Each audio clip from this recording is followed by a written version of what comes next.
Practice field today at 12:30. The Steelers coming in on Saturday, as we will make going up a trip east for that one. Z, how you living, buddy? I'm good. How's your exclusive time at the wellness retreat? The pampering, the massage, the sauna, the hot tub, the hot toddies. Hot tub.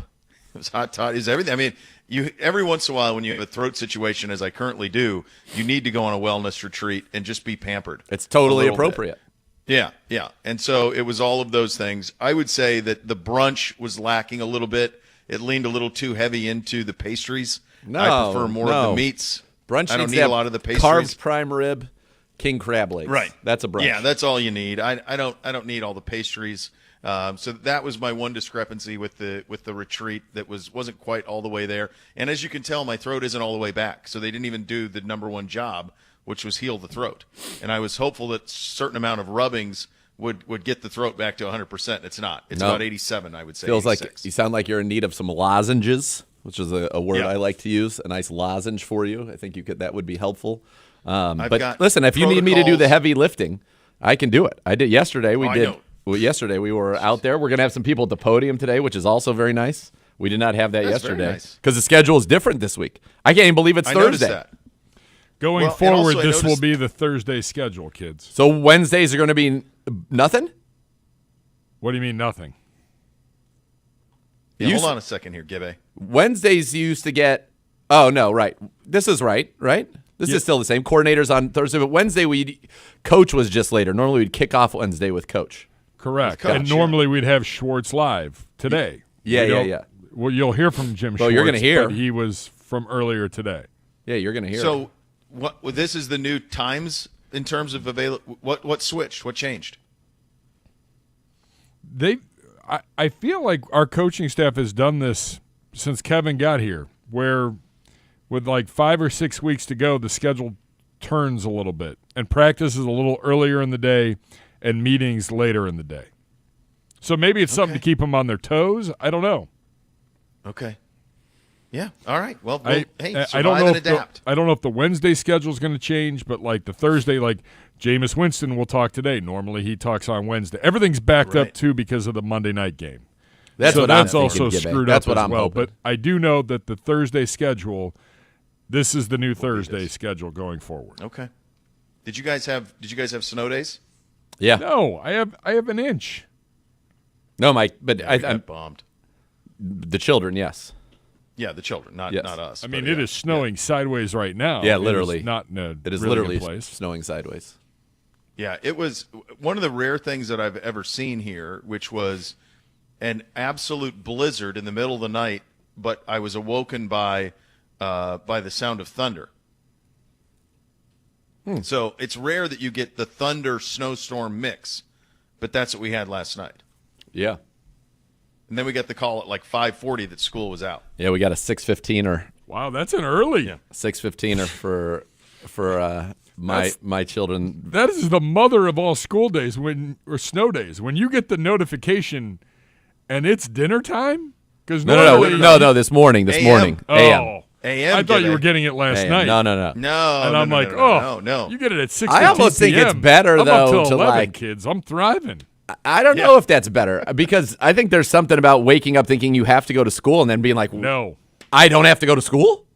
I think that's way better than knowing. What you just did is exactly what Bootsy did this morning. Of course. He's my spirit animal. You just did. Wait a minute. I don't have to go to school? Yeah, that's right, Bootsy. He came down thinking that he missed his wake-up call. Like, what's going on?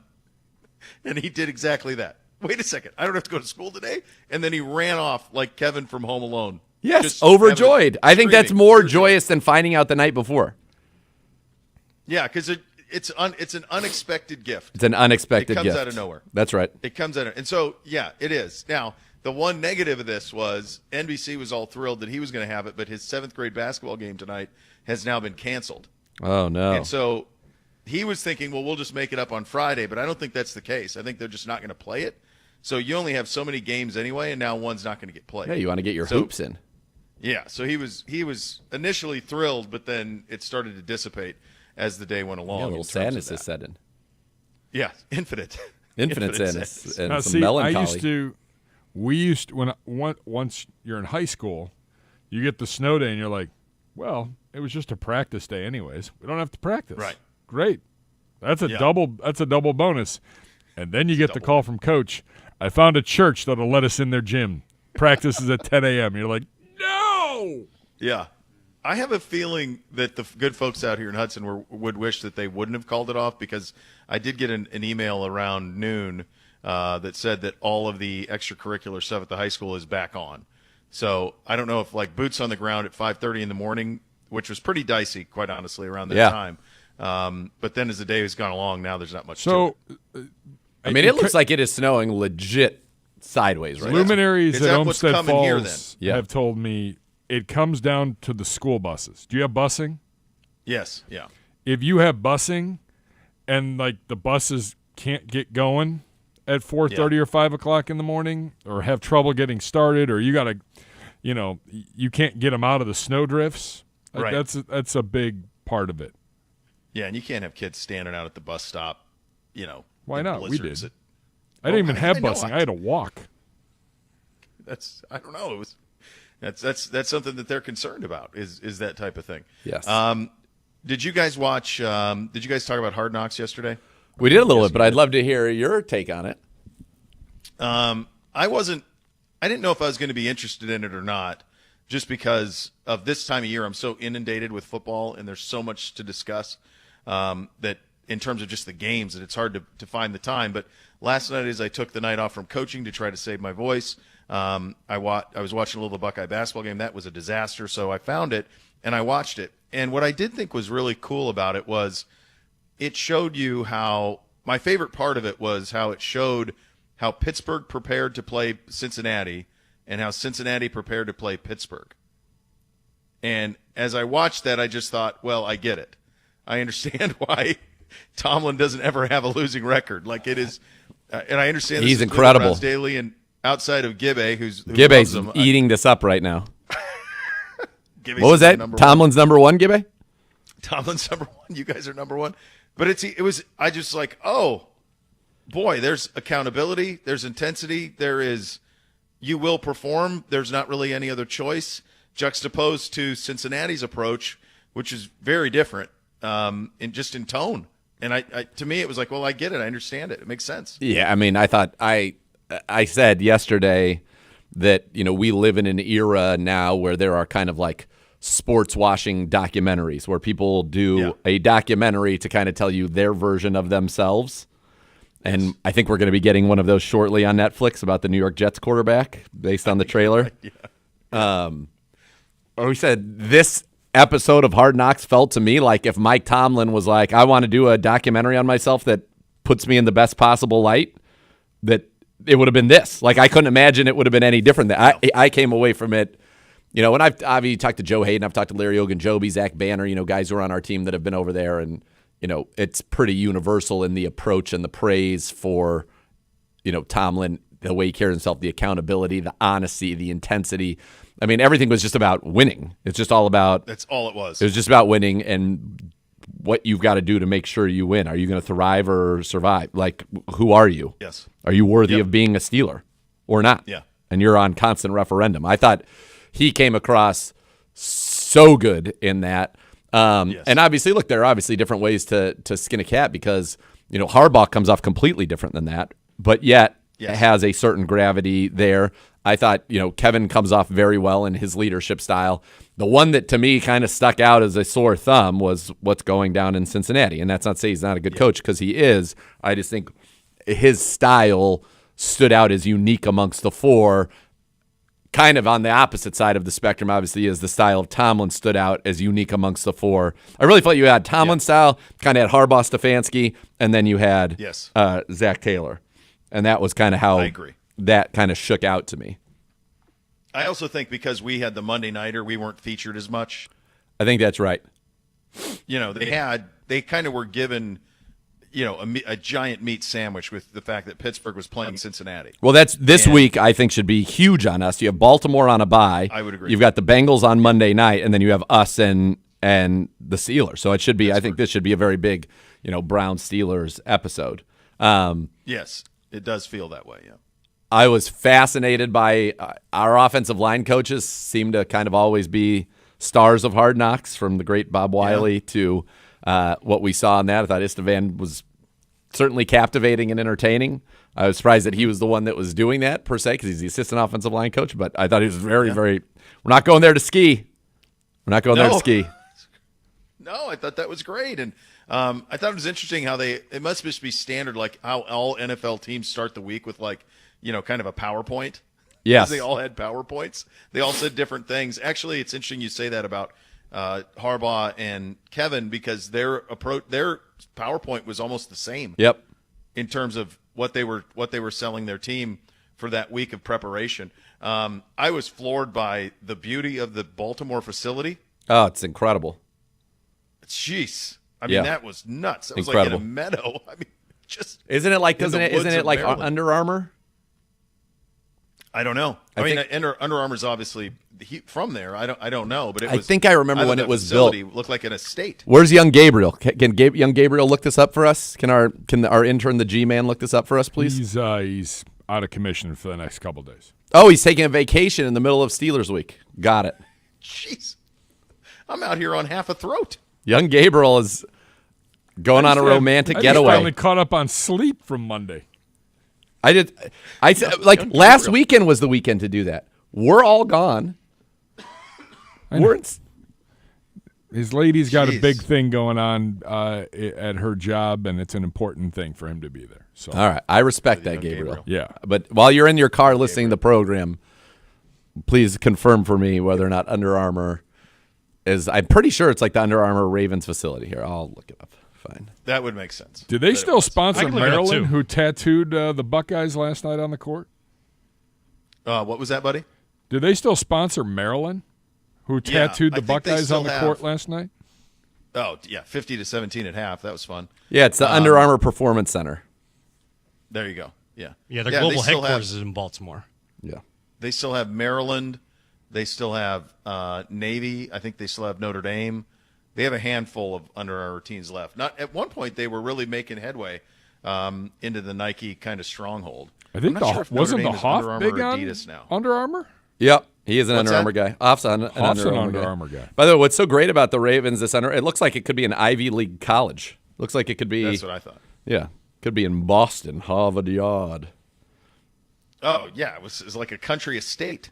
Yeah, it's pretty stunning. It was beautiful. I also love Jameis going through the first play of the game, which ended up being a 44-yarder to Jerry Jeudy. It was the third read on that progression. I thought that was good. Yeah, it was fun. Yeah. But not a ton of us. I love Jameis also thanking the grounds crew. That was just very Jameis. Yes, it was. Yeah, I'm also left. I came away left with even being more from a more probably negative spin from the Cincinnati side. It's very apparent that that Burrow loves Chase and Higgins, and they get along quite well. Yep. And like they basically manage this thing to the point where there's no path forward for that group at all. And not only that, they didn't re-sign some other guys, and obviously their priority is to make money year in and year out rather than do everything they can to compete at the highest level when they had a roster that was willing to do so. And I don't know what happens other than Joe Burrow getting a Batmobile.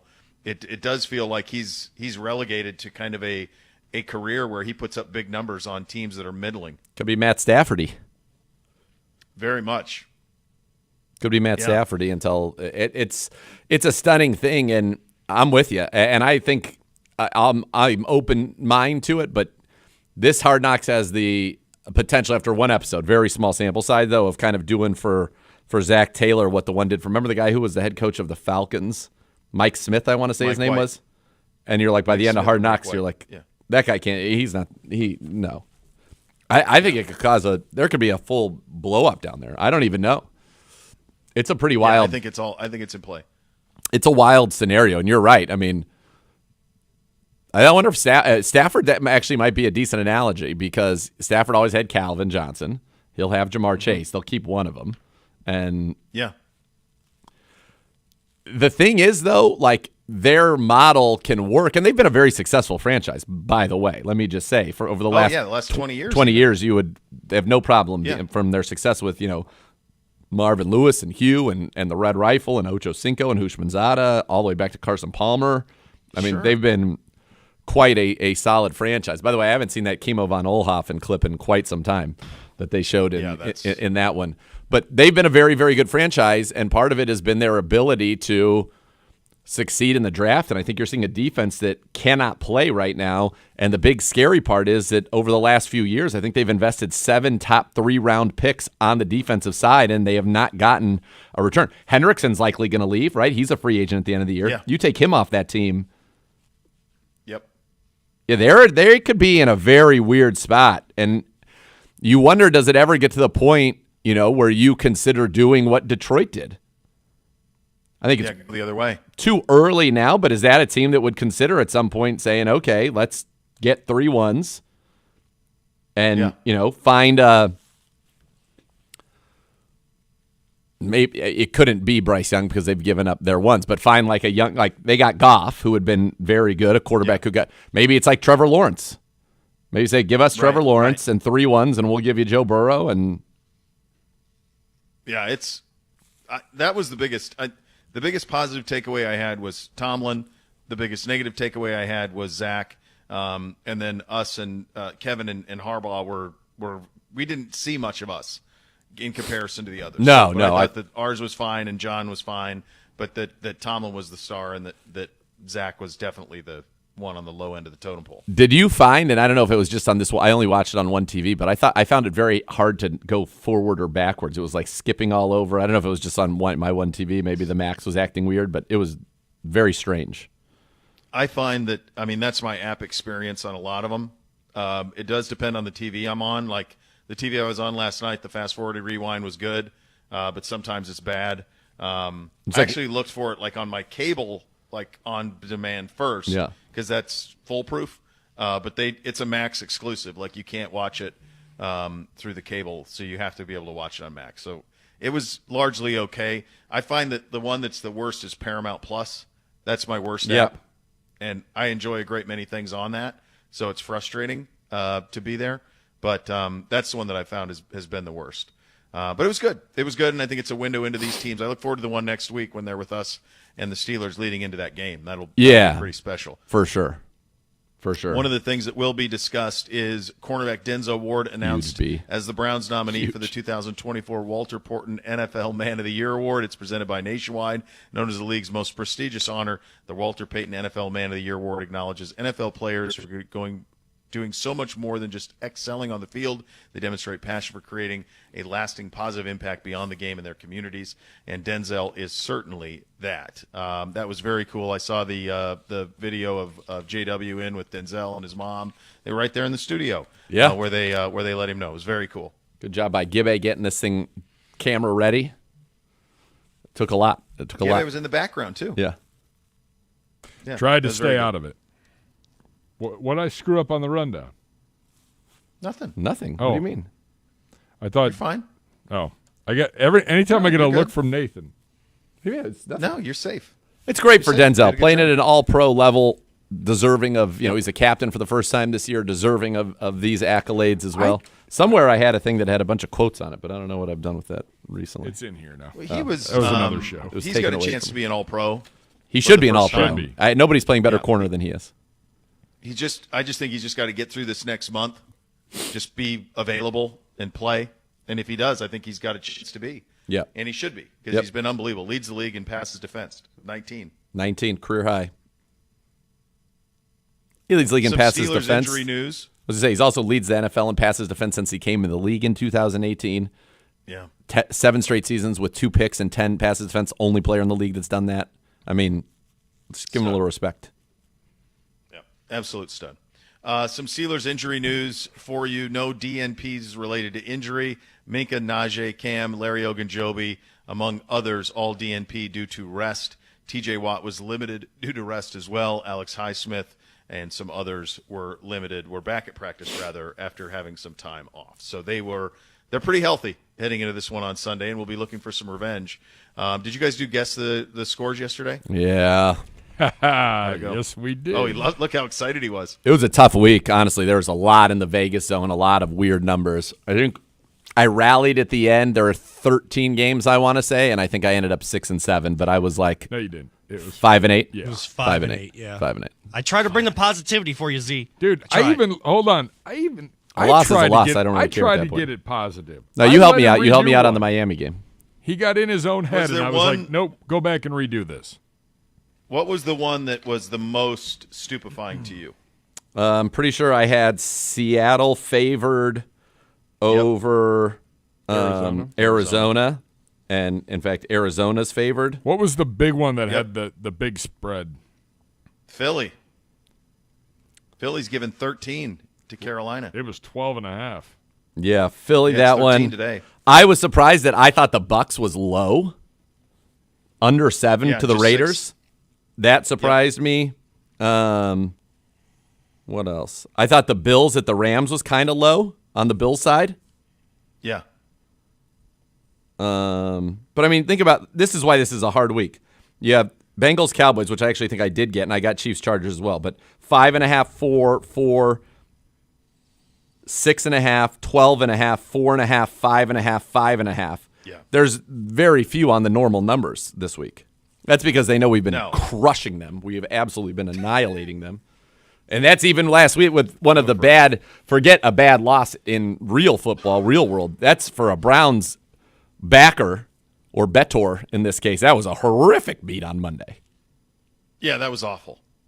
That was a bad one. There were a couple of those out there that were tough to swallow. So, yeah, I'm with you. When I saw the numbers, I thought there were some that were pretty wild when it comes to guessing the scores. All right, it is the segment that is sweeping the nation. It is College Football Nate. That will come in about 25 minutes from now. You'll hear from Jim Schwartz. You're going to do a mailbag. We're going to have a little bit of fun with that. It's possible that one of our defensive backs will be live in studio with Z, so you have that to look forward to, which is very, very nice. Coming up next, though, Jim Schwartz at the podium and the matchup. Our defense versus the Steelers' offense. You're listening to Cleveland Browns Daily on 850 ESPN Cleveland.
Uncle Bo here for my friends at Jim Beam. This year, to celebrate Friendsmas, Jim Beam wants to share a little cheer. Purchase a bottle of any Jim Beam family brands. Receive a $10 rebate to use towards your holiday festivities.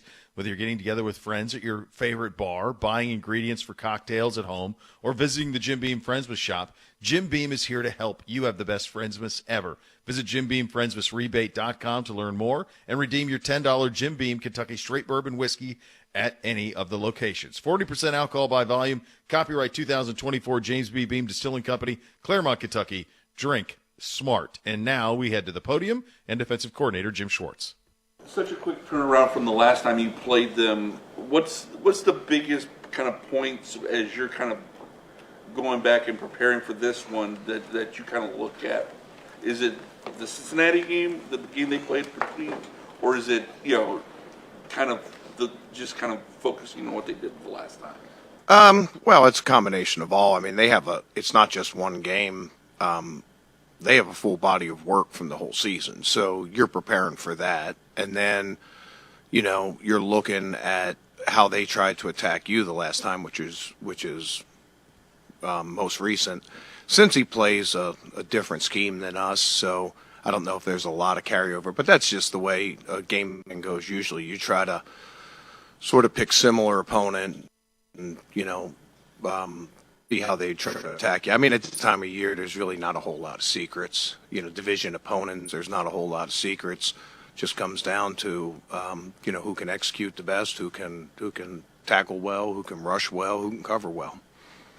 Was involved on that one pass rush that resulted in a Greg Newsome interception, but by and large, it seemed like he was a little more quiet than usual.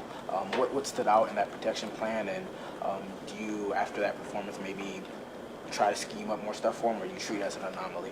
No, I mean, he's close a bunch of times. I mean, again, him winning in pass rush just doesn't necessarily mean it's going to be a sack.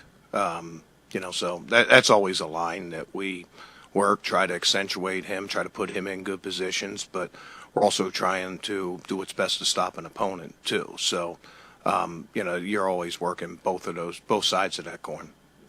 The 93-yarder was just an amazing play by Bo, right? Amazing catch and throw, or was it something? I mean, tip of the hat for that, but that's a defense that we play a lot, and it's one of our most successful defenses. And, Denzel can be, I don't even say half a step better. Denzel can be, quarter of a step better. But our inside defenders should have been deeper on that too, and make that ball elevate a little bit more just to give Denzel a chance. I mean, we've had that play come up a bunch of times, and that's the first time we've given up a play in that coverage for a long time. It's a 3rd and long. And when it's all said and done, that game I thought came down to, for defensively for us, it came down to the 2 backed up series. Because we had them backed up, it was 3rd and long. We forced them to make a check down, they throw incomplete, we get a sack, whatever it is, and we set our offense up with most likely a short field. Even though, at that altitude, you never know what's going to happen to a punt. But that was a 7-point turnaround, and then the other time we had them backed up, we missed a sack in the end zone for a safety. And that drive ended up staying alive and moved down the field and got a field goal. So that's like a 5-point turnaround. So you're talking 12 points in the game. And a lot of people, look and say, well, it was the 2 pick sixes or whatever. In my mind, and what we're responsible for defensively, I look at those 2 plays. And if we execute better on both of those and play the exact same way to the rest of the game, I think we have a different result. So we take a lot of responsibility for that, and we have to perform better when we have an opponent backed up. Taking this matchup, I know you said before he's a guy that even when he's covered, he's always open. But on top of that, what about just the chippiness aspect of his game and how you think your DBs will handle that in this rematch, knowing Grant got the penalty last time and the scuffle with Greg at the end of the game? Yeah, I mean, I don't put that on Greg at all. Greg's boxing his man out for a tip ball. I thought he executed that pretty well. But yeah, you have to understand where the line is, and don't put your team in a bad position by getting a penalty. There's emotions are going to be high. I mean, it's Pittsburgh, Cleveland for I mean, we know what that's about. And whether it's been George Pickens or, however many years of other guys, that's the way these games play. And, we need to play with emotion. We need to play with an edge, but we got to be careful about crossing the line and do nothing that puts our team in a bad position.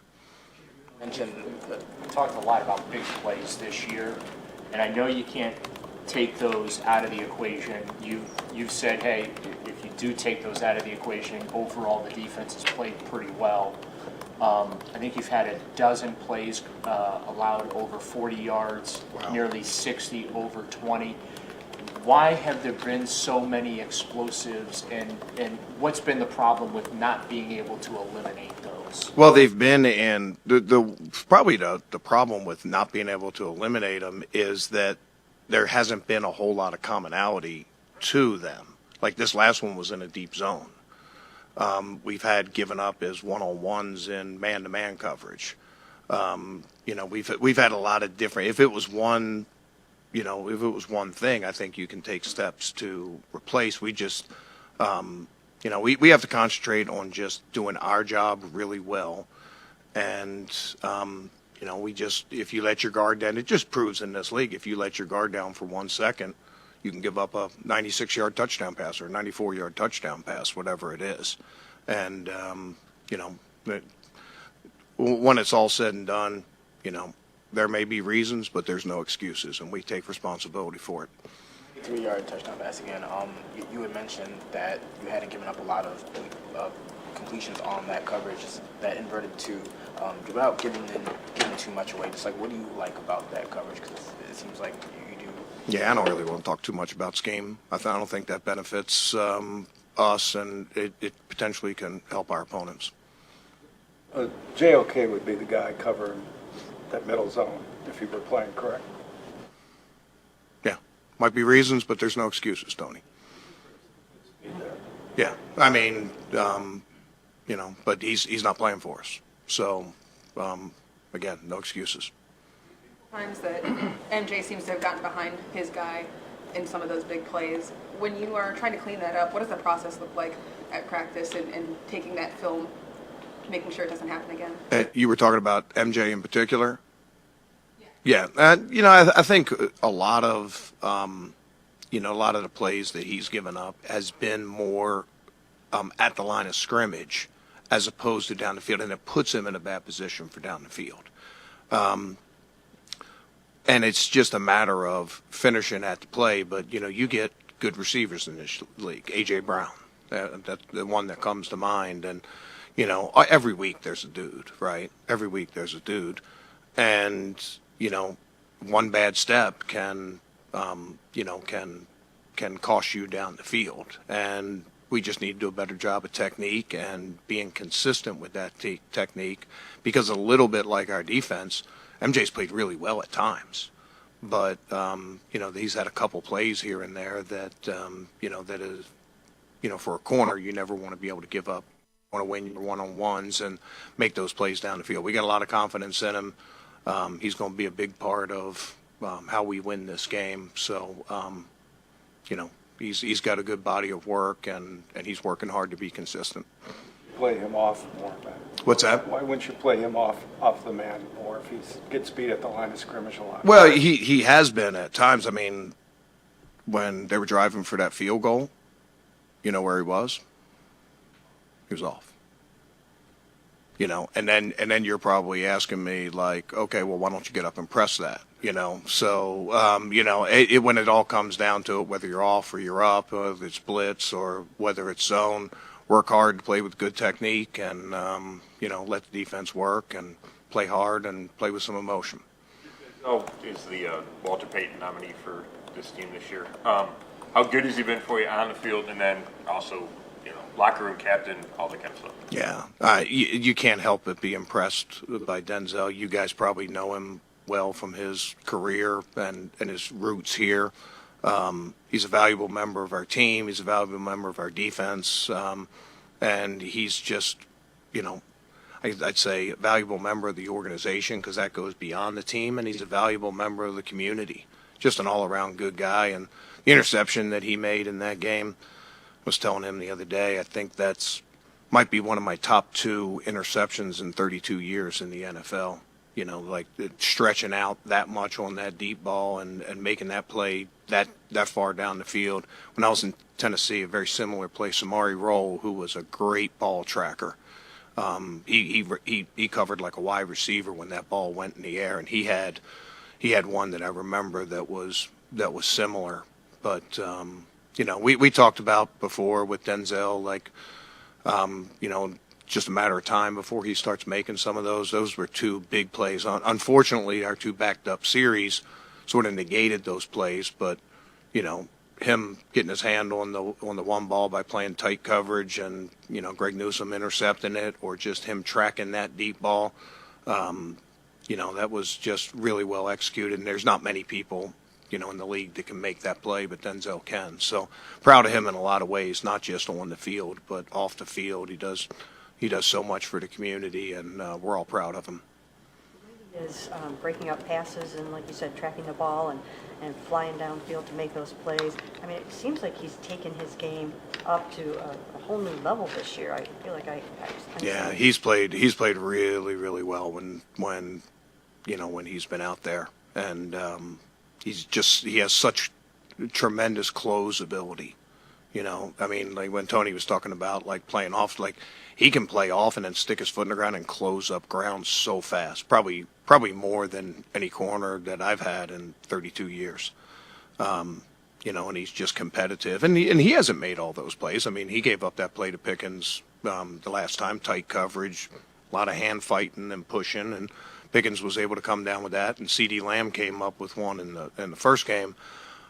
So you know, when you're a corner, you know, I mean, it's you know, I used to tell guys all the time, I have to change my analogies because my era's passed with the players, but I used to always say it's like covering Michael Jordan, right? You can play great defense, and you know, he's probably still going to score 20.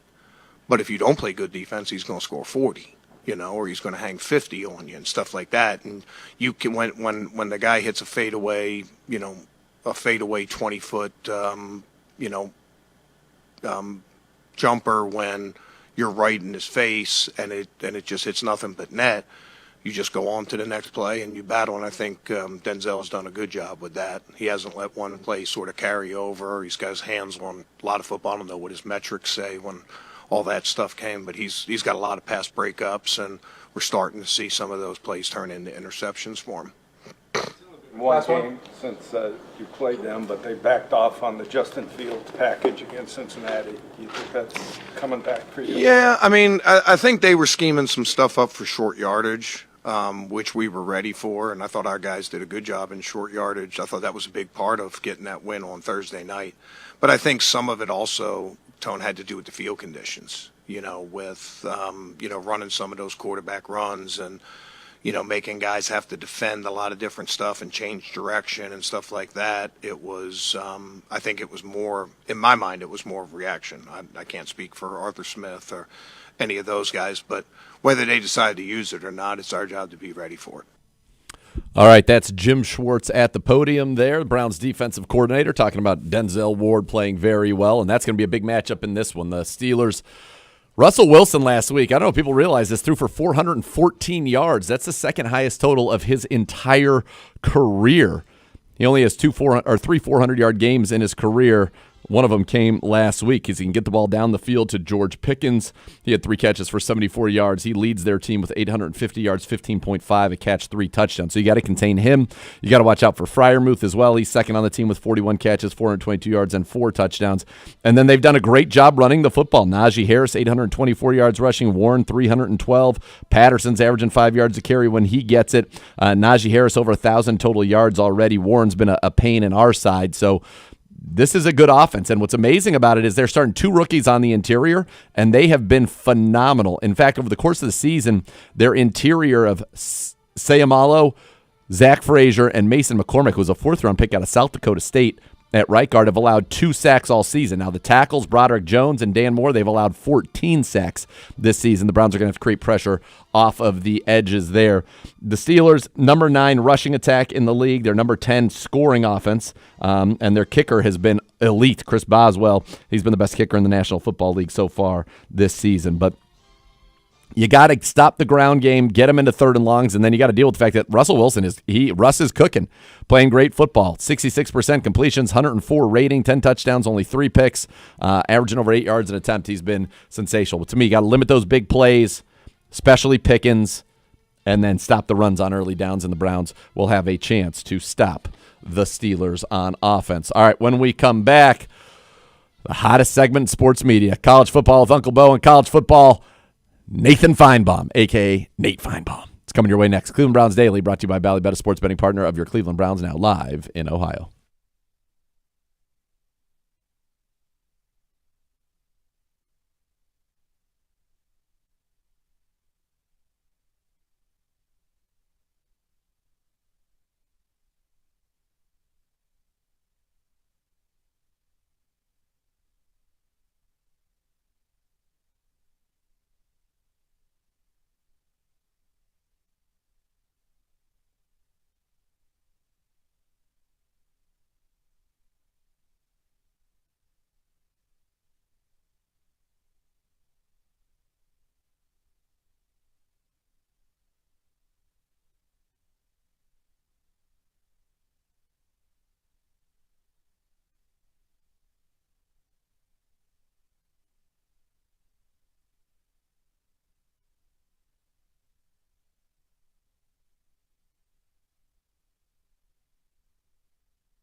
Taste of Twisted Tea Hard Iced Tea.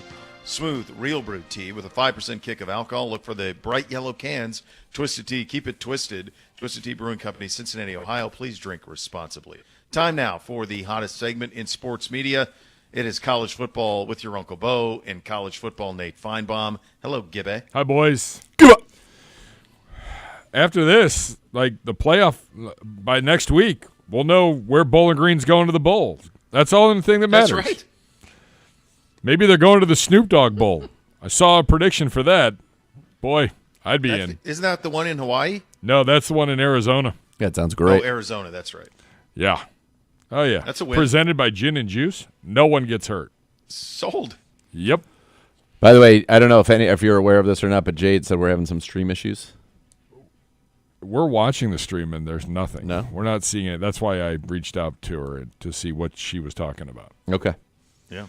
We had to do. We went through a couple computer updates, but we have it up on the computer and on the phone, and all is well.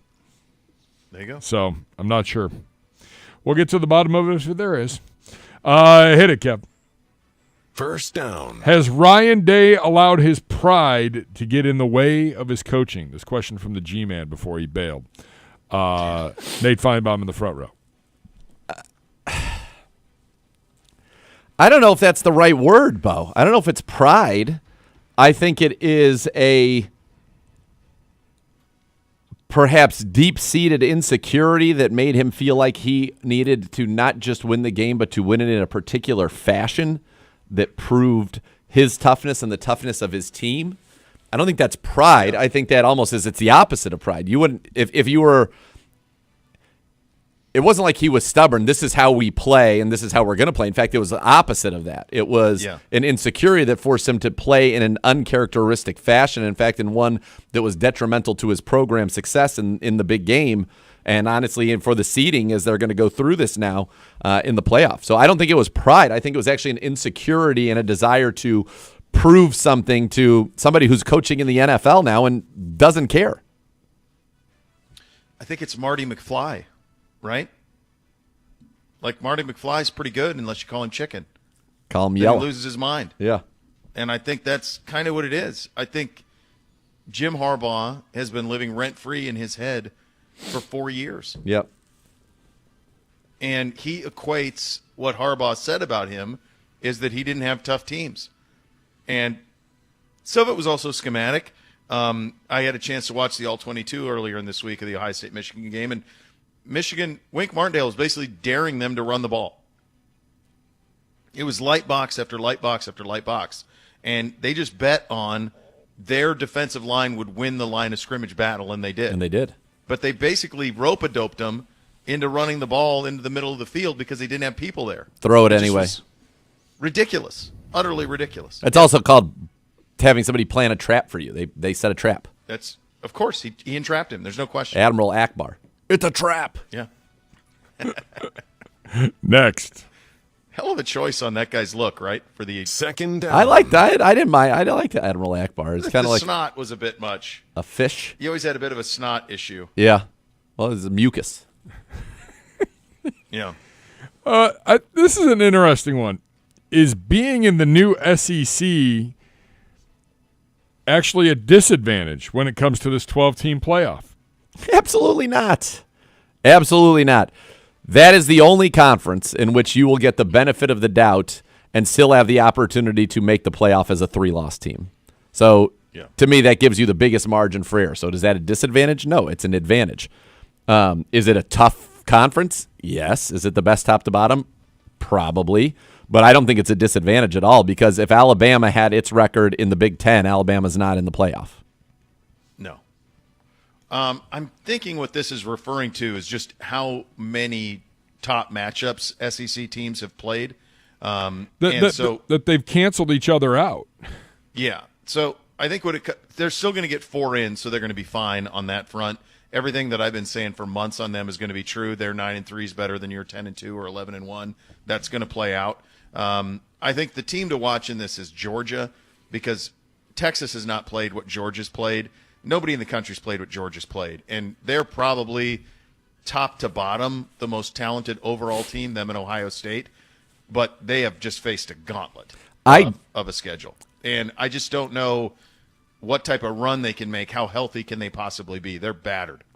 I think they also need to switch this up. Like, I think that this should be a part of it. For example, as it lays out right now, if Ohio State wins in the first round, they would play Oregon if it is right now. And if Georgia wins in the first round, they play Texas. Those need to be flipped. It needs to be. I think they will. If Ohio State wins in the first round, they should play Texas, and if Georgia wins in the first round, they should play Oregon. And you shouldn't be set up with a conference on conference in the quarters. I don't think you should be able to play somebody in your conference. In the first round, yes, it could be a necessity, but until the semifinals. There's so many things that need to be fixed on this. One thing that I would give people caution to is to remember that this committee, everything that they've done to this point means relatively nothing, and they can move these numbers around in terms of the rankings to fit the television shows that they want to create. And so to your point, that would be an easy switch to just make Ohio State, instead of being the 8-9, have them play the 7-10 and feed into Texas, and then have the 8-9 be Georgia feed into Oregon. Because I do think they would do that. I think they will go to great lengths. They don't want to see Texas and Georgia play for a third time. I'm hoping that's the case. Next. Third down. Fact or fiction, the quality of the college football playoff games in this bracket, which will start in a week and a half, will have us calling for changes to the bracket as soon as next season. Nate Feinbaum in the front row. So, as you look at the matchups right now, in the first round, I think whoever ends up being the 5 will probably give it to Arizona State pretty good. And I think the 7 will give it to Indiana pretty good. The other, the whoever plays kind of the Alabama or the other SEC team that's the 9, I think those are Notre Dame, as it shakes out right now, Notre Dame, Alabama, and Ohio State, Tennessee would be good games. Where you're going to run into trouble, I think, right now is all of a sudden if you end up with, I don't think whoever plays Boise and like the fact that in the quarterfinals you're going to have some, I think, games that could get pretty ugly. It just really should be 8 teams is what I think. But yeah, I think that people are going to reevaluate it because the fact of the matter is, if this is to determine the national championship, this is still not the 12 best teams. No, it's not. It's not the 12 best teams, and I understand that winning the Big 12 should get you a berth, and winning the ACC is going to get you a berth, and all of these things. But the other part of the counter argument that would be, if we're doing that, it's really just going to be probably a random team every year, Notre Dame, and then maybe some random team that goes undefeated in their conference, and then it's going to be all Big Ten and all SEC teams. Okay, so why not this? The top 6 teams don't have to play next week, and then 7 and 8 play 9 and 10 in like a play-in weekend for the final 2 spots in the quarters. So like a 10-team playoff. Yeah, I think the big that would work. I think an 8-teamer would work. I think 16 would work. I think the big problem they ran into was they really put their foot in their mouth when it came to awarding conference champions buys. Yep. And what it should have been is they should have just awarded the top 4 teams in the country buys, and then you wouldn't have a problem. Then the bracket would be quite balanced. Instead of the 4 seed being Arizona State, who no one thinks is one of the top 12 teams in the country, the 4 seed in this instance, if it was for this week, would be Notre Dame. So Notre Dame would have the bye, and the game that would play into them would be the winner. If it were played right now, it'd be the winner of Georgia Miami would be the 5-12.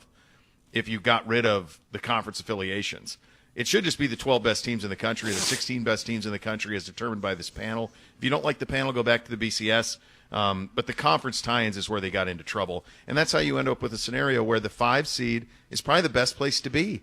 You're going to play Arizona State, then you're going to play Boise State, and then you're going to play the number 1 team or the 8-9 in the semifinal. That path to the national semifinals is as easy as it could be. Yeah. Yep. And it shouldn't be that way. That's the problem. Final one. Fourth down. Who should be the last team in right now in the CFP, and who should be the first team out? Now, some of the teams on the outside looking in. I'll give you a few examples. Miami, Ole Miss, BYU could make an argument, but I don't really think they can. South Carolina. Hey, Clemson. Hey, Will. Not back. Not back. Not back, baby. Who should be the last one in and who's out?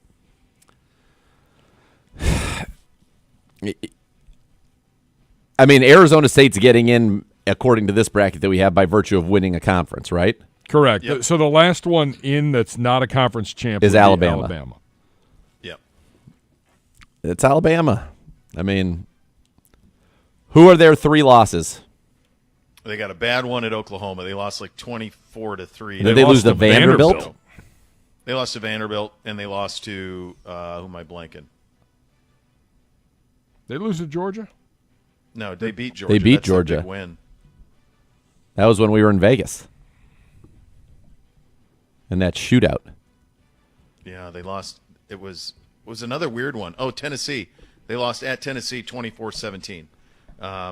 Lost to Tennessee, Vanderbilt, and then really got drilled at Oklahoma. That was the one that kind of pushed them, we thought, maybe out.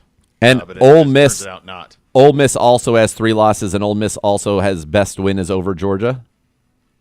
Ole Miss has 3 losses. They buried Georgia. The Ole Miss losses are to Florida, Kentucky, and Arkansas.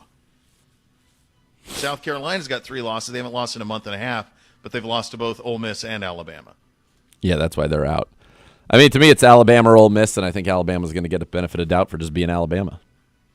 You know the irony of all of this? There's only one guy that can keep a 3-loss Alabama out of the college football playoff.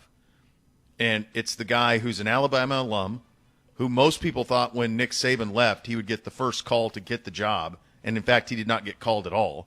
And that's Dabo Swinney.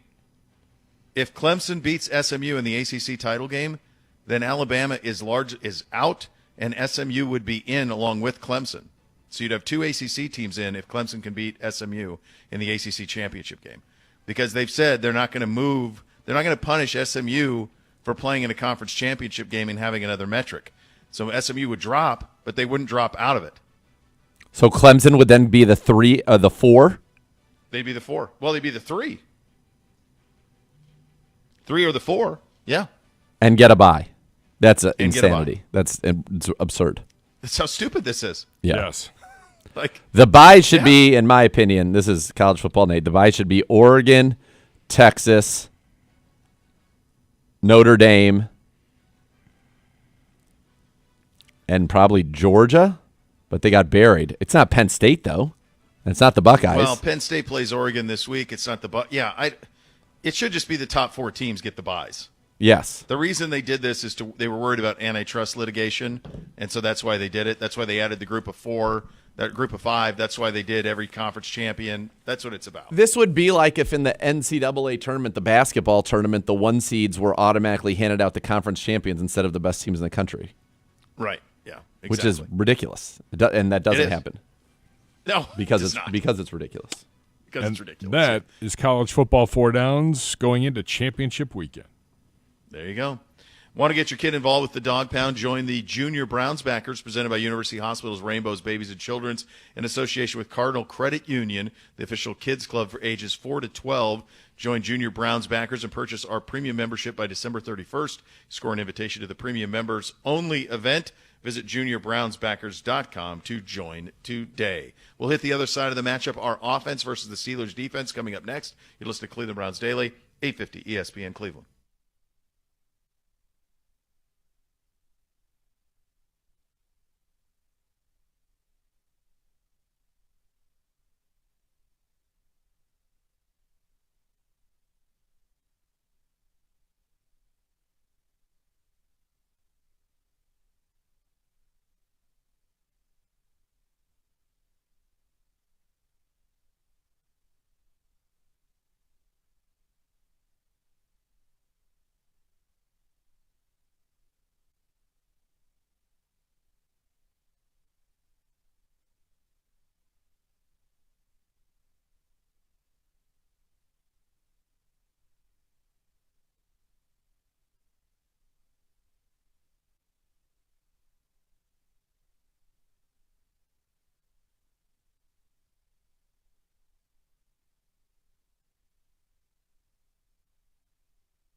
Boost your game day this season with the Ballybet Sportsbook app. Place your first bet of $50 or more, and you'll get $150 back in bonus bets. Ballybet, an official sports betting partner of the Cleveland Browns. Very happy now to be joined in studio by Browns cornerback Greg Newsome. What's going on? How you doing, man? I'm doing good. How you doing? I'm doing very well. Let's start family. We were talking a little bit before, but 2 months and a day. Yeah, 2 months, 2 months, 1 week, and 2 days. And 2 days. Okay. Yeah. Amazing, right? Yeah, life changing. It's been amazing. Just definitely changed my perspective. Taught me a little bit more patience. I think I was a patient person, but it taught me even a little bit more. So it's been going great. A lot of zooming and FaceTiming. Yeah, she's actually out here. So she's out here now. Perfect. Yeah, I get to see her every day. So. Oh, great, dude. Fantastic. Well, that makes me very, very happy. It's always good to have you in here as well. And let's talk, obviously, first interception of the season last week. How good did that feel to get that play? Oh, it felt amazing, man. Just shout out Ward for doing his job. I wouldn't be able to, get the pick without Ward doing his job and being an elite, cover guy. So he did a great job. I seen the ball in the air. And Coach says all the time, if we run to the ball, a lot of great things can happen. So I seen the ball in the air. And it looked familiar, like that Baltimore last year. Yeah, so, for sure. I was able to go up there and get it. Interceptions had been hard to come by, and they always say they come in bunches, and it feels like maybe they're starting to come in bunches. Are you guys? Is there anything that necessarily you're seeing on tape, or is it just kind of the way the ball bounces sometimes? Yeah, I think, like you said, it's both. I think we're definitely honing in a little bit more throughout the entire season. We've been doing a lot more ball drills, things like that, trying to get our hands on the football. But just on tape, just honing in on our craft, honing in on some of the looks that we're seeing. And just capitalizing. I think we had a lot of opportunities earlier in the season. We just weren't capitalizing. So sure. I think now we're starting to capitalize on them. Which is good. And listen, you guys the season hasn't gone the way anybody's wanted to, but there's still a lot to accomplish. For an opportunity this Saturday to sweep the Steelers, which has not happened in a great long time. How are you guys kind of staying together? Because there's no doubt the effort you guys put forth on Monday Night Football, the commitment, everything, the passion that was shown in what was really a great game and had an unfortunate ending to it. But how do you guys kind of keep it going here down the stretch, knowing that, now the role is probably more spoiler than necessarily getting to extend the season? Yeah, for sure. I think it comes down to pride. Playing for that name on the back of your jersey, praying for that Browns logo. So I think that's more so what it comes down to. And I know we're a brotherhood, man. We hang out. We're still here all the time, just hanging out, talking with each other. So I think it's more so pride. And I know the guys that we have in this building. And at the end of the day, like I said, you want to represent not only this organization, but the name on the back of your jersey. So we're going to go out there every single week, like you said, no matter what our record is, and try to get a win. Absolutely. I think it's critically important. That's exactly what this team is trying to do, finish this season on a strong note. There are so many young pieces in place for this to become a very successful team again, as it was just 1 year ago. Let's go in your room. Denzel Ward yesterday, the Browns nominee for the Walter Payton Man of the Year. He's been phenomenal. 19 passes defensed in a season is just outrageous, and we still have 5 games to go. What have you kind of seen from him this year's play, and I think at a first-team All-Pro level, and then also to get that award for not only what he is on the field, but what he is off the field as well? Yeah, just starting with him, getting that award, man, it's amazing. I've been fortunate enough to be around him for the last 4 years, and just going into a bunch of the events that he hosts and things like that, and he's always in the community. So it's just great to just see people shed light on what he does, outside of this building. But just on the field, man, I said it from the jump. I told him, I was like, man, like, honestly, you could be a first-team Hall of Famer. Not just he should go first-team All-Pro for sure. But I think just the elite skills that he has, that he possesses, when he's locked in, there's not a person in this league that can get open. I mean, I think people are starting to see that every single game. Obviously, with our record, I don't think people are like really honing into what he's doing, but he's playing at an unbelievable level, and I don't think there's a cornerback in this league playing better than Denzel Ward right now. 19 passes defense, we said, most in the NFL since he came in the league in 2018. 95 passes defense, that's most in the NFL, and he's the only player with 2 picks and 10 passes defense in each of the last 7 seasons. I mean, that's just incredible consistency right there. What is something that, he doesn't seem like a very vocal guy. How would you describe kind of his leadership and what you've been able, as a young guy who's been in the room with him for your whole career, kind of learn from a Denzel Ward? Yeah, example. I think he's a lead by example guy. Like, When you see him at practice, just getting out there early, doing things like that, staying later, always seeing him do extra reps. Like even in the off season, we're leaving and he's in there still doing reps, just trying to get better. And when you see one of the best guys in the league doing that, it motivates you. So I think he leads in a very unique way. He's not the loudest guy out there, but he definitely leads by example and show us the way. And, when war's locked in, we have no choice to. I mean, even off-season program, like he's here right away. For sure. Some people that don't go to, he's the first one. So you have no excuse to come when the best corner of leagues here early. And you guys are always off on the side with B. Lynch when special teams and things are going on and doing all those little extra things. And yeah, that's awesome. On the other side, you guys on the D getting to watch. Jameis throws for 497, Judy goes for 235, Elijah's over 100. Guys that you've gone against kind of all off season, and I know you guys have some competitive periods still now where you get to go one-on-ones, but is that fun kind of seeing the way that this has evolved as well? Yeah, man, I think it's super fun. Those guys deserve it. They've been working their tails off. I mean, just starting with Judy, just the narrative on them before the season came. The team trading him and us getting him and people not, on the board with him. And for him to, having a performance like that, we all know he's capable of it. I go against him every single day. Yep. Elite route runner, creates separation like no other. So for him to have a game like that, especially back where he was just at, like that was unbelievable. And then with just Elijah, man, I think it was so happy. Like that was probably my most excited I've ever been, man. Just seeing him go out there and shine. And like I said, another guy that gets open. Yes. So it was just super excited to see both of those guys have a great game. Yeah, it's fun, and that game obviously did not end the way you wanted, but there were a lot of good things on both sides of the ball, and that's really where we're at, right? Take these things and get these things going forward. Last year, I know that you and MJ had friendly little wagers going on the first interception. He got it last year. Well, did that happen again this year? Because you got the first one this year. See, the crazy part is I don't remember. I think we did something for this year too. I got to talk to him. I'm pretty sure we did though. Now I'm up. And you right delivered now. the bag. Yeah, I got him. I got him his gift. So I am up right now. Actually, I need to remind him on that. There you go. Now that's why you're coming up here. Well, great job out there. This is going to be a fun matchup. I had imagined that this one is maybe a little bit more than just Browns Steelers. We know all without having to get into it how the last game ended, and so you get to see these guys again, and I'm sure it'll be a little bit heated and fun. Yeah, I mean that's what football is about, man. Rivalry, fun, competitive, physical, and that's what the game's going to be.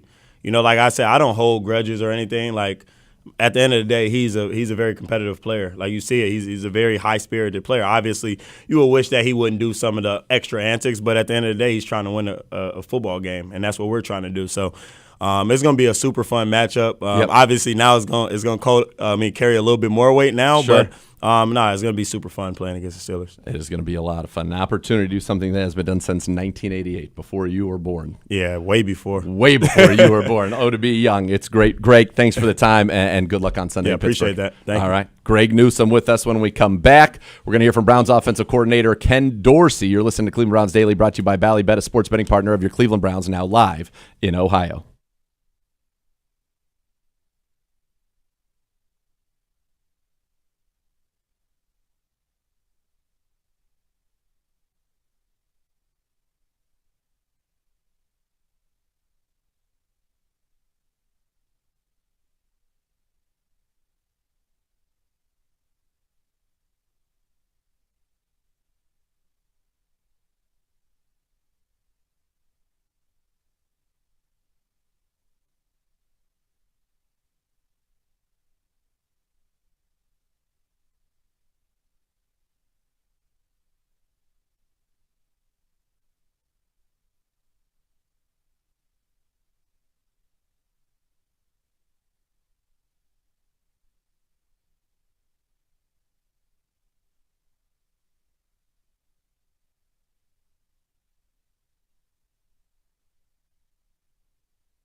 Dog Pound, dig into Wendy's new Browns Biggie Bundle all season long. Score a junior bacon cheeseburger, 4-piece snug, junior fry, small soft drink, and a small Frosty for just $7. Here we go, Brownies. Grab one from any participating Wendy's for a limited time. Time for the Fantasy Minute. It's presented by Scaleco Capital, proud capital investment partner of your Cleveland Browns. It's go time on the fantasy side of things, my friend. Yeah, and it's tough. This is a tough week because you've got 6 teams out, and teams who have a lot of fantasy players on them are out this week for you. When you're looking at kind of breaking it down, you are without this week, just for example. I'm just going to start listing some names here.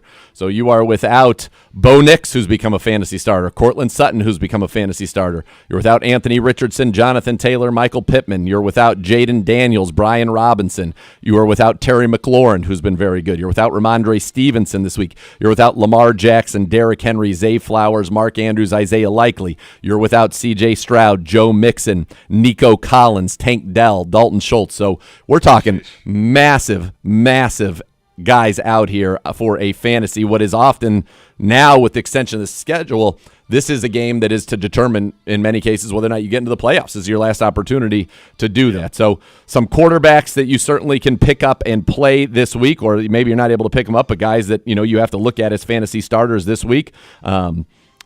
Obviously Baker has been playing very well. They get the Las Vegas Raiders. That's a good matchup for him. Sam Darnold against Atlanta. Jameis against Pittsburgh, and Russell Wilson against us. Russ has been playing very, very good football. Caleb Williams against the 49ers, a decimated 49ers team you've got to consider. Justin Herbert, obviously, against Kansas City. Derek Carr against the New York Giants. And I think you have to think about, Cooper Rush against the Cincinnati Bengals. That's a Bengals team that has been so bad. I think you got to consider Cooper Rush as a flex or as a quarterback for you this week because Cincinnati just gives up a lot of points. So you're there. Running backs, Bucky Irving at this point looks like a must start in all situations.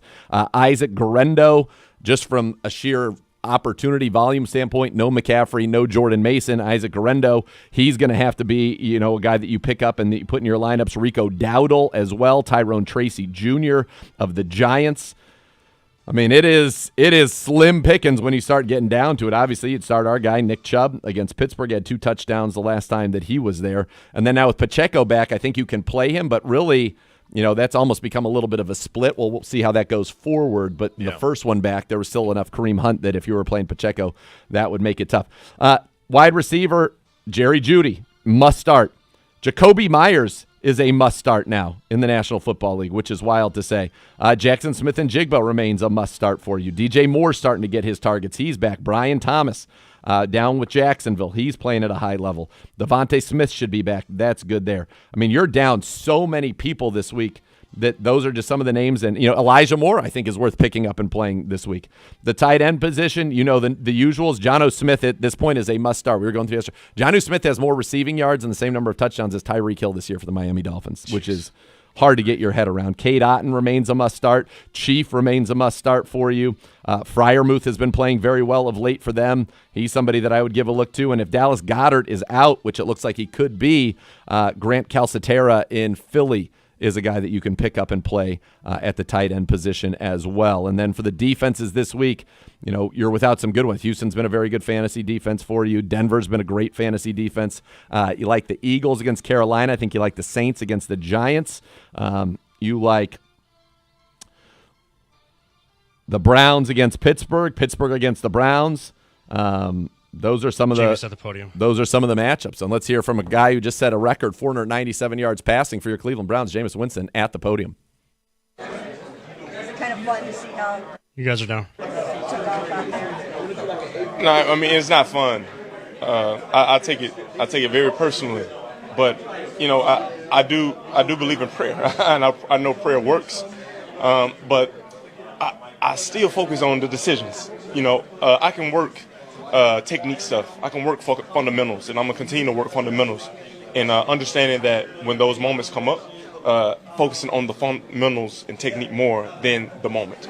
Jameis, how are you able to balance being a player that truly cares about his responsibility and his contribution on the field, but at the same time you play fearless. And obviously, as you saw Monday night, the results aren't always positive. Yeah. How do you balance that as a player where you can be aggressive, you're not afraid to be aggressive, even when you're coming off a game where you got burned being aggressive? Yeah, I think one of our mottos as a team is that we're smart, not conservative.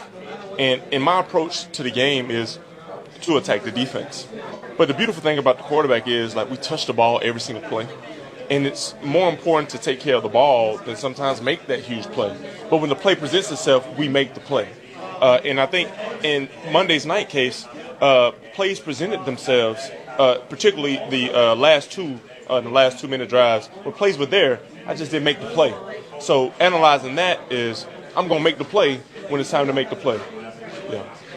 Okay, so how do you kind of work through, cutting down the interceptions? They're always part of a quarterback's career. They're always going to happen, but even as you get later in your career, just how is that something that you kind of continue to work through, and you talk about being better? Yeah, literally prayer and I snap and clear, man. Like, you can't go into a game thinking about turnovers. Only thing you can do is go into the game focusing on protecting the football.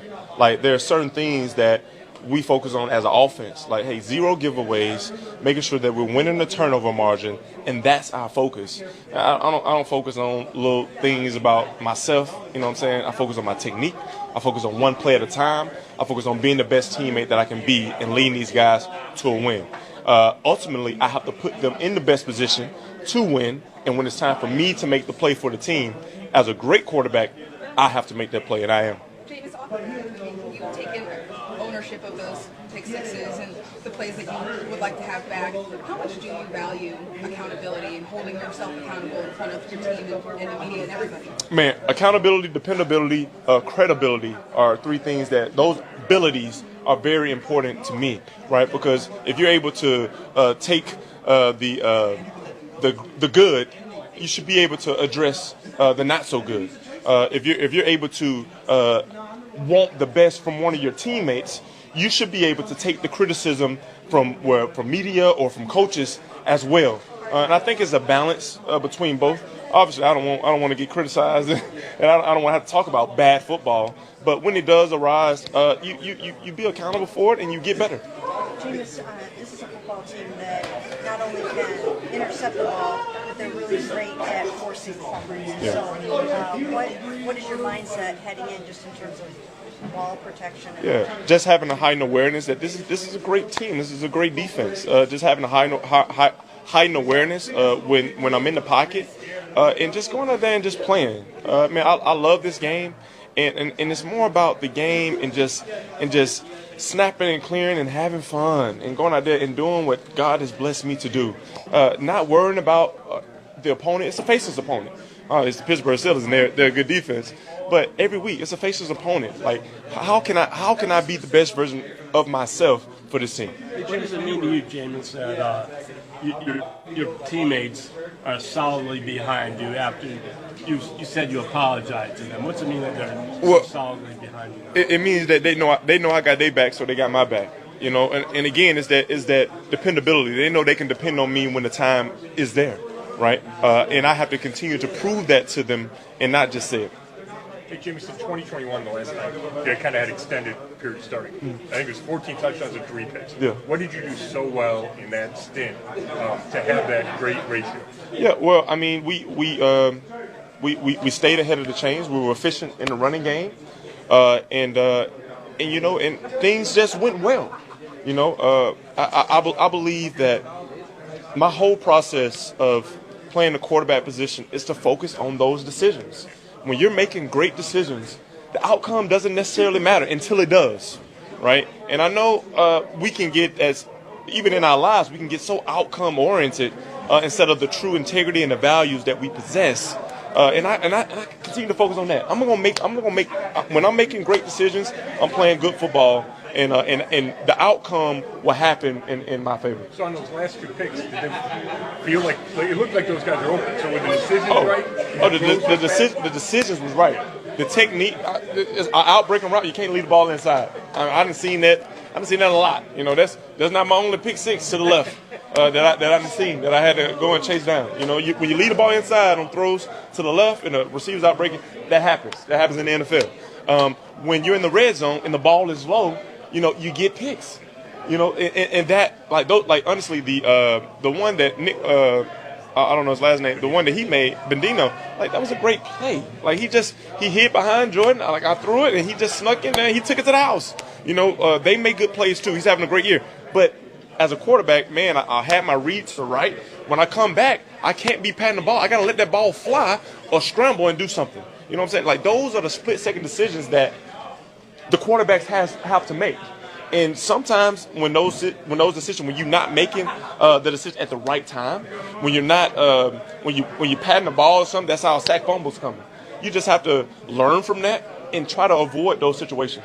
James, when did you really kind of mature and grow in your way that you handled it?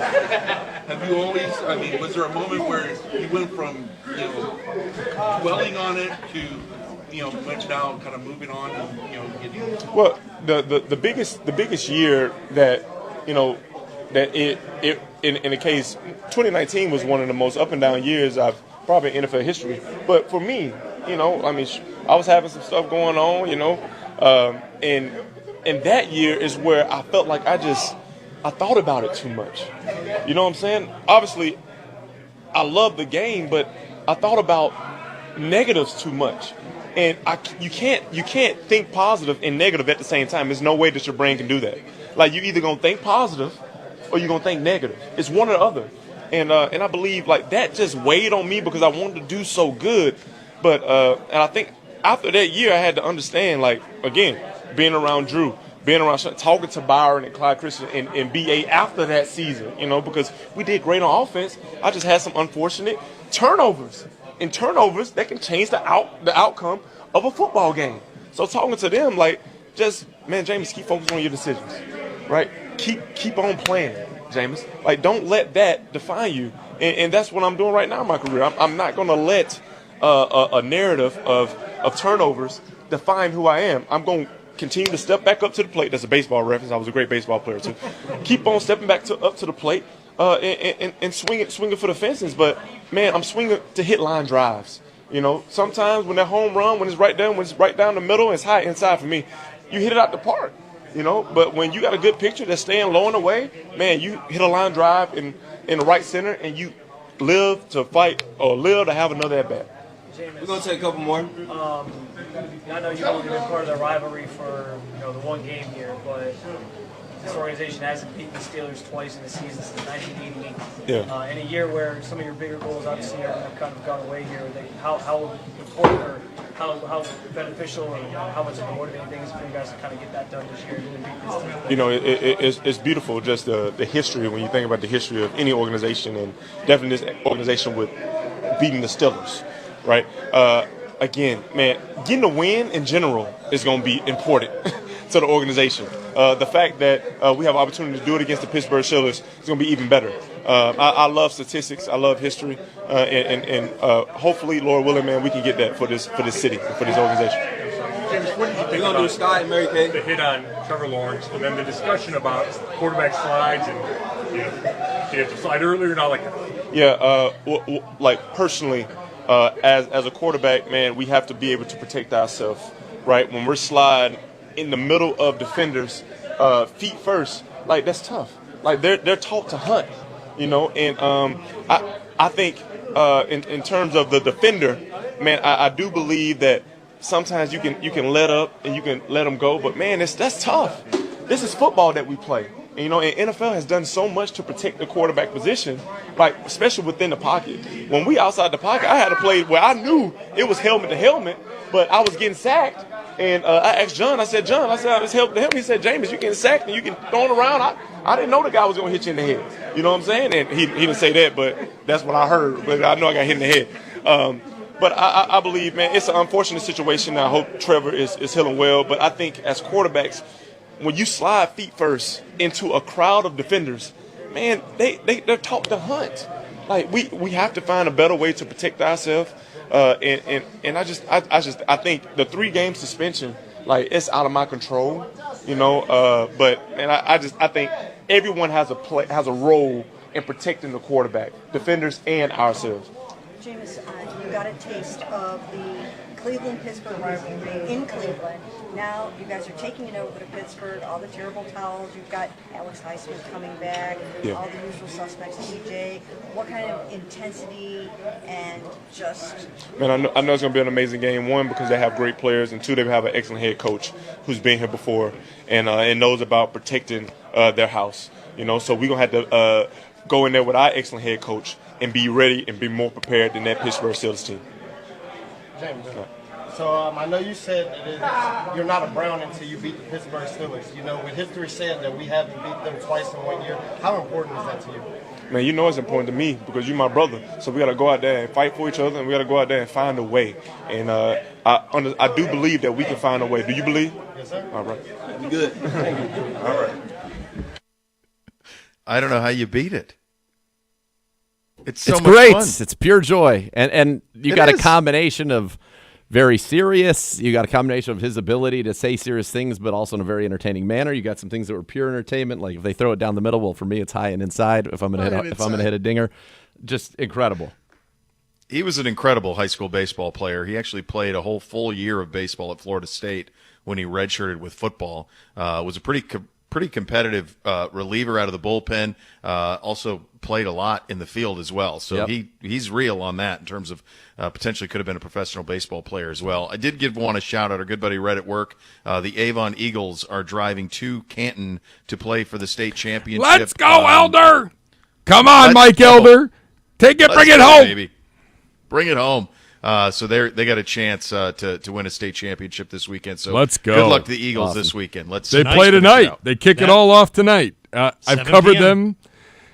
I don't know how many years he's taken them to this game, and we've just fallen a little short. This is the year, baby. The second time. Gibbs. So who do they have in the final? Who do they have tonight? Anderson. Nobody is who they have. Nobody. Gibbs, I think this is the second time they've made it to the state championship game, but they've made it to the state semis a lot and then ran into Hoban all the time. Correct. Yeah, and they took care of them last week. So, hopefully they can finish the job tonight. It is going to be cold and blustery in Canton this weekend as the teams try to track down those state championships this weekend. All right, we will conclude with a little bit of the mailbag that is coming up next. You listen to Cleveland Browns Daily, brought to you by Ballybet, sports betting partner your Cleveland Browns, now live in Ohio on 850 ESPN Cleveland.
Serious injuries, call 1-800-ELK-OHIO for a free case review. Elk & Elk's proud partner of your Cleveland Browns. Time for the mailbag. It's presented by the Cross Country Mortgage Company, official mortgage partner of your Cleveland Browns. When it comes to financing, they're always going to get you home. Visit ccm.com today.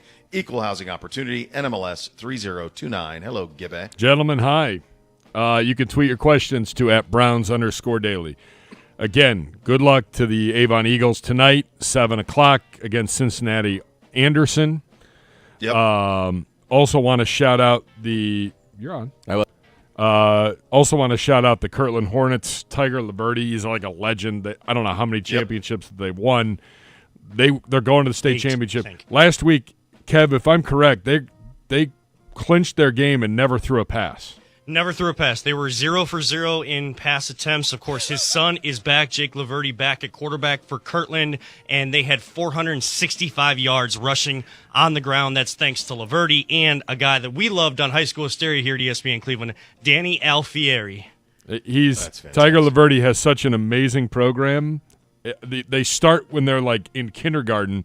They have a role model who's one of the high school players. Like they have mentorships throughout their entire time. They're running the offense as soon as they can run the offense there.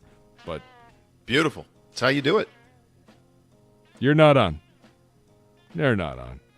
And then you said I was on. Well, you were. You keep hitting the box. Outrageous. That's outrageous. I didn't think I was on, so then I said, am I? And then you're like, no, you're on. I heard you, Z, and then I heard it click off. Oh, hello. But then I put it back. Anyway, who knows?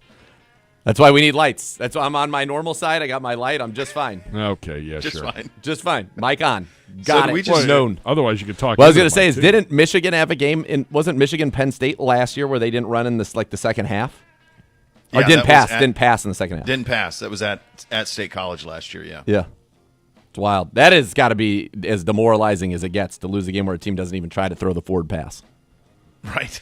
It's like the Army-Navy game. Yeah. Yeah. Yeah, that's tough.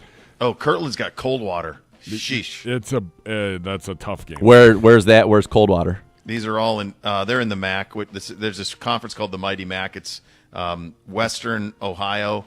So like all of it's like Coldwater, St. Henry, Marion Local, like Toledo some area. Other ones in there. No, it's south. South of Toledo, like south of Lima, Finley, I think probably.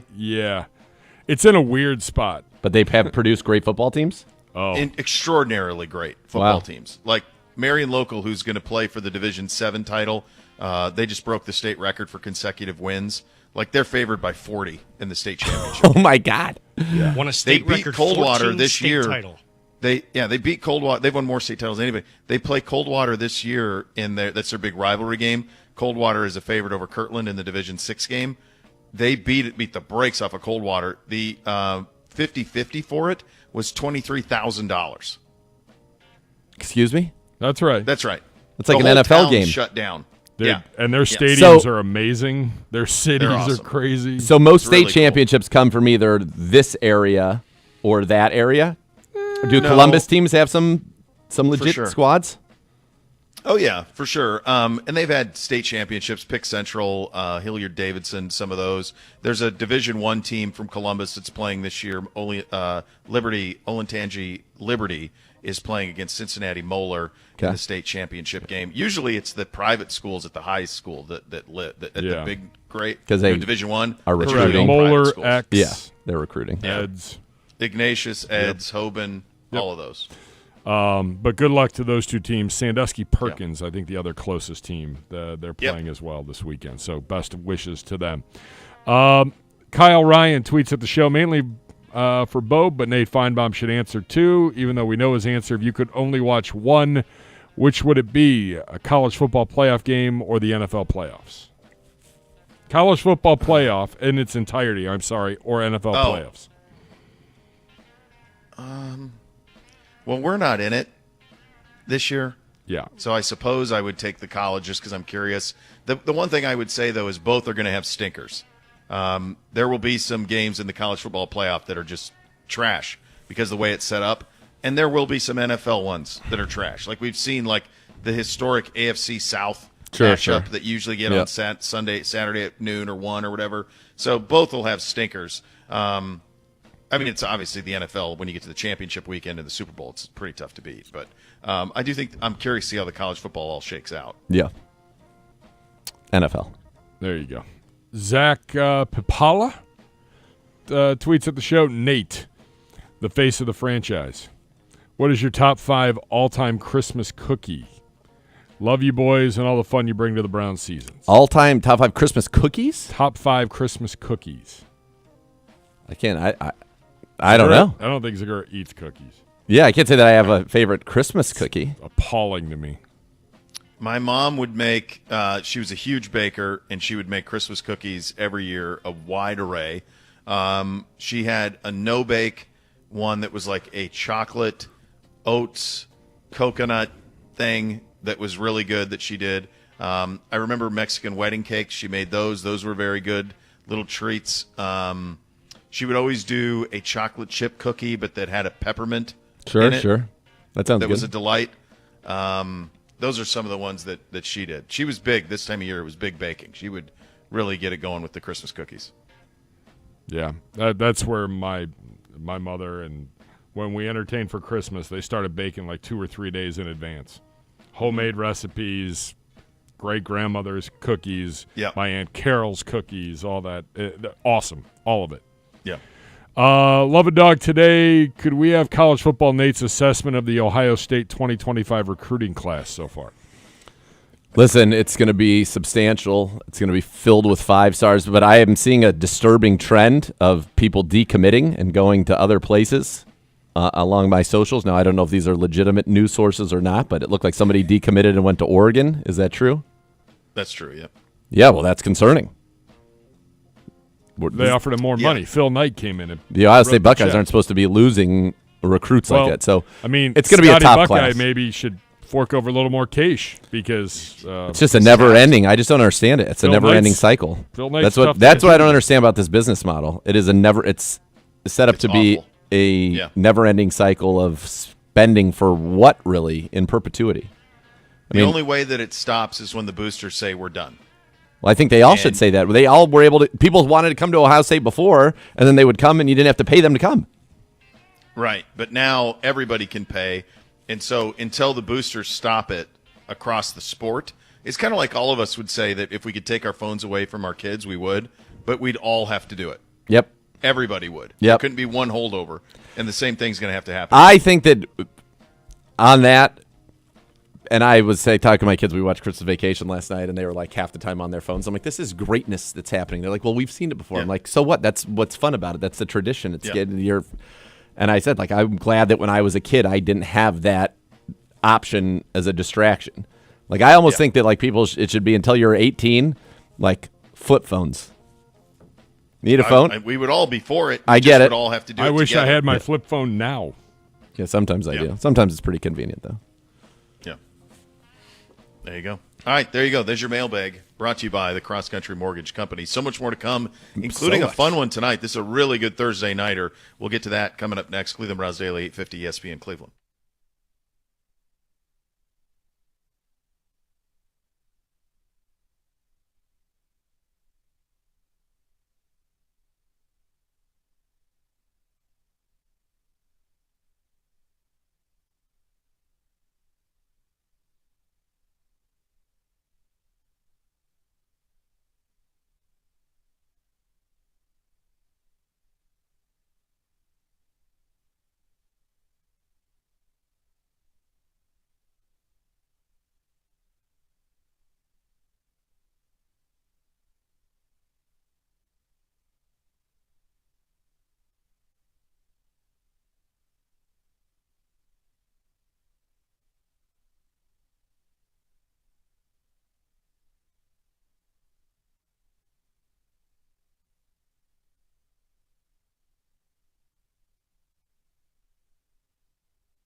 You're on tonight, 7 to 8, Kevin Stefanski Show, University Hospital's Cleveland Browns Radio Network. Coach to join the fellas as they get ready for the Browns and the Steelers on Sunday. We have a score tonight, Give. It's a good one. This is a fun Thursday nighter. Boy, we were talking about it yesterday. Great Sunday nighter, great Thursday night.